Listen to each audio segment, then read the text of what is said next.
Hello friends, welcome to மக்கள் சேவை channel. இன்றைக்கி நம்ம ஒரு முக்கியமான இன்ஃபர்மேஷன் பற்றி தான் பார்க்க போகிறோம்.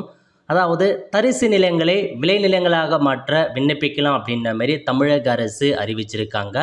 இப்போ இந்த ஸ்கீமுக்கு யார் யாரெல்லாம் அப்ளை பண்ணலாம், எப்படி அப்ளை பண்ணுறது, இதை பற்றின மொத்த இன்ஃபர்மேஷன் தான் இந்த வீடியோவில் பார்க்க போகிறோம். இந்த வீடியோ ஸ்கிப் பண்ணாமல் ஃபுல்லாக பாருங்கள். அது மட்டும் அல்ல, இந்த வீடியோ நிறைய பேருக்கு ஷேர் பண்ணுங்க. ஓகே, அதாவது தமிழக அரசு சார்பில் இந்த ஒரு அறிவிப்பு வெளியிட்டிருக்காங்க பாருங்க. அதாவது தரிசு நிலங்களை பரிசு நிலங்களாக மாற்ற ஓர் அரிய வாய்ப்பு அப்படின்றத சொல்லியிருக்காங்க. ஸோ தரிசு நிலம் அப்படின்னா எல்லாருக்குமே தெரிஞ்சிருக்கும். அதாவது நீங்கள் ஒரு லேண்டு வச்சுருப்பீங்க. அந்த லேண்டில் விவசாயம் பண்ண முடியாத சூழ்நிலை ஏற்படும். அதாவது அந்த லேண்டில் பார்த்தா விவசாயம் பண்ண முடியாது, தண்ணீர் பற்றாக்குறையாக இருக்கும். அந்த மாதிரி விவசாயம் பண்ண முடியாத லேண்ட்லாம் பார்த்தா தரிசு நிலங்களாக இருக்கும். இப்போ அந்த தரிசு நிலங்களை உங்களை பார்த்தா விளைநிலங்களாக மாற்ற முடியும். அதுக்கு ஒரு அரிய வாய்ப்பு தமிழக அரசு வழங்கியிருக்காங்க.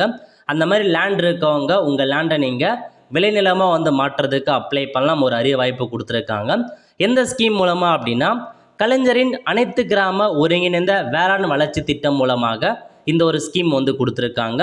இதுக்கான நோக்கம் கொடுத்துருக்காங்க பாருங்க. புதிய நீர் ஆதாரங்களை உருவாக்கி தரிசு நிலங்களை சாகுபடிக்கேற்ற நிலங்களாக மாற்றி சாகுபடி பரப்பினை அதிகரித்தல். 10 முதல் 15 ஏக்கர் வரையிலான தரிசு நில தொகுப்பை பதிவு செய்யலாம் அப்படின்னு சொல்லியிருக்காங்க. 10லேருந்து 15 ஏக்கர் வரையிலான தரிசு நில தொகுப்பு இருக்குன்னா நீங்கள் பதிவு பண்ணலாம் அப்படின்னு கொடுத்துருக்காங்க. இதுக்கு தேவையான தகுதிகள் என்ன அப்படின்னா, தரிசு நிலங்கள் தேர்வு செய்யப்பட்ட 2504 கிராம பஞ்சாயத்துகள் இருக்க வேண்டும். அதாவது தரிசு நிலமாக தேர்ந்தெடுக்கப்பட்டிருக்க 2504 கிராம பஞ்சாயத்துகளில் உங்கள் லேண்ட் இருக்கணும் அப்படின்றத சொல்லியிருக்காங்க. அது என்ன கிராமம் அப்படின்னு நீங்கள் தெரிஞ்சுக்கிறதுக்கு உங்கள் நியரஸ்ட்டாக இருக்க அக்ரிகல்ச்சர் ஆஃபீஸில் நீங்கள் போயிட்டு தெரிஞ்சுக்கிற மாதிரி இருக்கும். நெக்ஸ்ட்டு தரிசு நில தொகுப்பின் பரப்பு தொடர்ச்சியாக இருக்க வேண்டும். ஃபுல்லாக தொடர்ச்சியாகவே உங்களுக்கு தான் இருக்கணும், பிட்டு பிட்டாக இருக்கக்கூடாது. தொடர்ச்சியாக உங்கள் நிலம் இருக்குன்னு சொல்லியிருக்காங்க. குறைந்தபட்சம் ஒரு தொகுப்பிற்கு 8 விவசாயிகள் பயனாளியாக இருக்க வேண்டும். ஒரு தொகுப்புக்கு 8 விவசாய வரைக்கும் பயனாளியாக இருக்கணும் அப்படின்றதையும் உங்களுக்கு சொல்லியிருக்காங்க. அதாவது தொடர்ச்சியாக பார்த்தா தரிசு நிலமாக இருக்கும், அதில் நிறைய பேர் ஓனராக இருப்பீங்க. அந்த மாதிரி 8 பேர் வரைக்கும் ஒரு இதில் இருக்கணும் அப்படின்ற மாரி சொல்லியிருக்காங்க. இதெல்லாம் தேவையான தகுதிகள் செக் பண்ணிக்கோங்க. மேலும் விவரங்களுக்கு உங்களுக்கு ஏதாச்சும் டவுட் இருக்குது அப்படின்னா, வேளாண்மை விரிவாக்க மையங்கள் அல்லது வேளாண்மை மற்றும் உழவர் நலத்துறை அலுவலகங்களை அணுகவும் அப்படின்னு சொல்லியிருக்காங்க. அப்ளை பண்ணுறதுக்கு உங்களுக்கு ஆப் கொடுத்துருக்காங்க. உழவன் செயலி ஆப் மூலமாக இந்த ஒரு ஸ்கீமுக்கு நீங்கள் அப்ளை பண்ணாங்க. இதுமாரி கூகுளில் போயிட்டு கூகுள் செயலில் ப்ளே ஸ்டோரில் போயிட்டு உழவன் செயலி அப்படின்னு கொடுத்தீங்க அப்படின்னாவே முதல்ல ஒரு ஆப் வரும். அந்த ஆப்பை நீங்கள் இன்ஸ்டால் பண்ணிவிட்டு அக்கௌண்ட் க்ரியேட் பண்ணிக்கோங்க. இந்த மாதிரி தான் உங்களுக்கான உழவன் ஆப்பை இன்ஸ்டால் பண்ணிட்டு அக்கௌண்ட் க்ரியேட் பண்ணதுக்கப்புறம் இந்த மாதிரி ஹோம் பேஜ் ஓப்பன் ஆகும். இதில் பாருங்கள், ஃபார்மர் சம்மந்தப்பட்ட நிறையா சேவைகளை நீங்கள் இந்த ஆப் மூலமாக நீங்கள் பண்ணலாம். இப்போ நம்ம பார்க்க போகிறது கீழே கொடுத்துருக்காங்க பாருங்கள், கலைஞரின் வேளாண் வளர்ச்சி திட்டம்னு இந்த ஆப்ஷன் நீங்கள் கிளிக் பண்ணிங்க அப்படின்னா இப்போ உங்களுக்கான அந்த ஸ்கீம் கொடுத்துருக்காங்க பாருங்கள். தரிசு நிலங்களை விளைநிலங்களாக மாற்றுவதற்கான ஸ்கீம், அதை பற்றி பார்க்கலாம். இந்த மாதிரி தான் ஒரு பேஜ் ஓப்பன் ஆகும். இதிலே ஹோம் பேஜ்லேயே கொடுத்துருக்காங்க பாருங்கள். தரிசு நிலங்களை பரிசு நிலங்களாக மாற்ற ஒரு வாய்ப்பு அப்படின்னு கொடுத்துட்டாங்க. உங்களுடைய நிலத்தை பார்த்தா சாகுபடி நிலமாக நீங்கள் மாற்றிக்கலாம். அதுக்கு 2023ஆம் ஆண்டில் தேர்வு செய்யப்பட்ட 2504 கிராம பஞ்சாயத்துகளில் உங்கள் தரிசு நிலம் இருக்கணும் அப்படின்னு சொல்லியிருக்காங்க. தேவையான தகுதி எல்லாமே நம்ம பார்த்தாச்சு. இப்போ நீங்கள் பயனாளிகள் அக்கிராம பஞ்சாயத்துகளில் அல்லது அருகில் உள்ள கிராமத்தில் குடியிருப்போராக இருக்க வேண்டும் அப்படின்றதையும் சொல்லியிருக்காங்க. இதெல்லாம் பேசிக் க்ரைட்டீரியா நோட் பண்ணிவிட்டு தொடர்க அப்படின்ற ஆப்ஷன் நீங்கள் கிளிக் பண்ணிங்க அப்படின்னா டேரெக்டாக அப்ளை பண்ண ஸ்டார்ட் பண்ணிக்கலாம். மாவட்டம், எந்த மாவட்டம் இருக்குது, அதேமாரி வட்டம் கேட்டிருக்காங்க, எந்த வட்டம், அதுக்கப்புறம் எந்த கிராமம்னு கேட்டிருக்காங்க.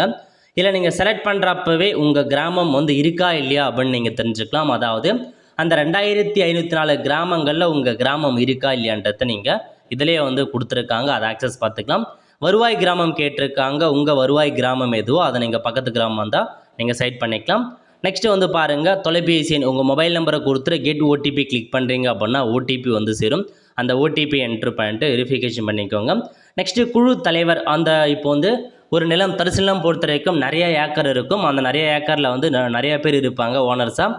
அந்த மாதிரி அதுக்கு யார் குழு தலைவர், குழு உறுப்பினர் எண்ணிக்கை குறைந்தபட்சம் 8 பேர் இருக்கணும் அப்படின்னு சொல்லியிருக்காங்க. அந்த 8 பேரில் மொத்தம் எத்தனை பேர் இருக்கீங்க, தரிசு தொகுப்பின் அளவு எத்தனை ஏக்கர் இருக்குது, 10 to 15 ஏக்கர் இருக்கணும் அப்படின்னு சொல்லியிருக்காங்க குறைந்தபட்சம். அதிகபட்சம் எவ்வளோ ஏக்கர்னா இருக்கலாம். நெக்ஸ்ட்டு வந்து பாருங்கள் உங்களுக்கு எவ்வளோ ஏக்கர் இருக்குது. இப்போ குழு தலைவராக இருக்கீங்க அப்படின்னா உங்களுக்கு எவ்வளோ நிலம் இருக்குது, சர்வே நம்பர் என்ன, ஆடு மோர் டேட்டா கொடுத்து இன்னொருத்தர் எத்தனை, அவங்க உறுப்பினர் பெயர் என்ன, அவங்களுக்கு எத்தனை ஏக்கர் இருக்குது, அவங்க சர்வே நம்பர், இந்த மாதிரி எத்தனை பேர் இருந்தாலும் அவங்க எல்லா டீட்டெயில்ஸுமே நீங்கள் ஆட் பண்ணுங்கள். மினிமம் 8 to 15 பேர் குறைந்தபட்சம் இருக்கணும். குறைந்தபட்சம் 8 பேர் இருக்கணும் அப்படின்னு சொல்லிட்டாங்க. அதுக்கேற்ற மாரி நீங்கள் வந்து அந்த எல்லா ஆட்களையும் நீங்கள் பேசி கலந்துரையாடல் பண்ணி தான் நீங்கள் பண்ணுற மாரி இருக்கும். ஓகே, ஸோ ஃபைனலாக எல்லாம் முடிச்சதுக்கப்புறம் பதிவு செய்க அப்படின்ற ஆப்ஷன் நீங்கள் கிளிக் பண்ணிங்க அப்படின்னா அப்ளிகேஷன் ஃபார்ம் வந்து பார்த்தா சென்ட் ஆகிடும். இதுக்கப்புறம் சம்மந்தப்பட்ட ஆஃபீஸர் உங்களுக்கான அப்ளிகேஷன் ஃபார்மை வெரிஃபிகேஷன் பண்ணி ஸோ ஃபர்தராக மீதி இருக்க எல்லா இன்ஃபர்மேஷனுமே வந்து பார்த்தா ஷேர் பண்ணுவாங்க. ஸோ இதுதான் உங்களுக்கான இன்ஃபர்மேஷன். ஸோ தரிசு நிலமாக இருக்குது அப்படின்னா அதை நீங்கள் விளைநிலமாக வந்து மாற்றி கொடுக்குறாங்க. அதுக்கு நல்ல ஒரு ஆப்பர்ச்சுனிட்டி.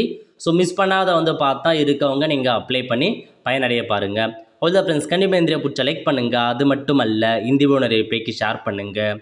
அடுத்த ஒரு நிலையில் சந்திப்போம். நன்றி, வணக்கம்.